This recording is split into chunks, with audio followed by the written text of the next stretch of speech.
लोकसभा चुनाव के तीसरे दौर के प्रचार के लिए सियासी दल जमकर पसीना बहा रहे हैं।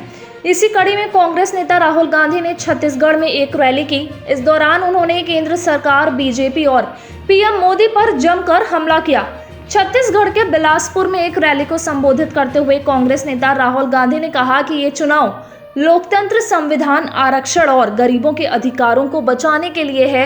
उन्होंने कहा कि देश के गरीबों के लिए संविधान के बिना कुछ भी नहीं छोड़ा जाएगा।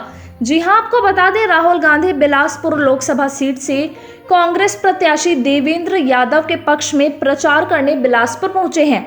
छत्तीसगढ़ के बिलासपुर में एक रैली को संबोधित करते हुए कांग्रेस नेता राहुल गांधी बीजेपी पर हमला करते हुए कहा कि भाजपा नेताओं का कहना है कि वे वंचित समुदायों के लिए नौकरियों और शिक्षा में आरक्षण को खत्म कर देंगे।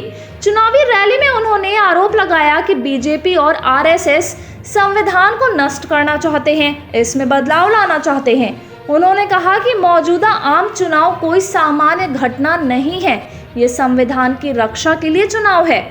छत्तीसगढ़ के बिलासपुर में एक रैली को संबोधित करते हुए कांग्रेस नेता राहुल गांधी ने बीजेपी और पीएम मोदी पर भी जोरदार हमला किया है। उन्होंने बीजेपी का नारा अब की पार 400 पार पर कटाक्ष करते हुए कहा कि पीएम नरेंद्र मोदी पहले 400 पार का नारा दे रहे थे और अब 150 पार भी नहीं बोल रहे। राहुल गांधी ने कहा कि जनता समझ गई है कि बीजेपी के लोग 400 पार के नारे की आड़ में संविधान और गरीबों के अधिकार छीनना चाहते हैं।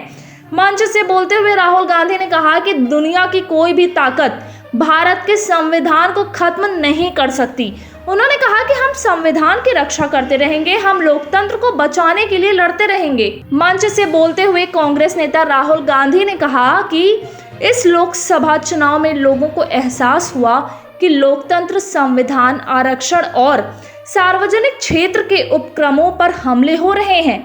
उन्होंने कहा कि ये लोकसभा चुनाव लोकतंत्र, संविधान, आरक्षण और गरीबों के अधिकारों को बचाने के लिए है।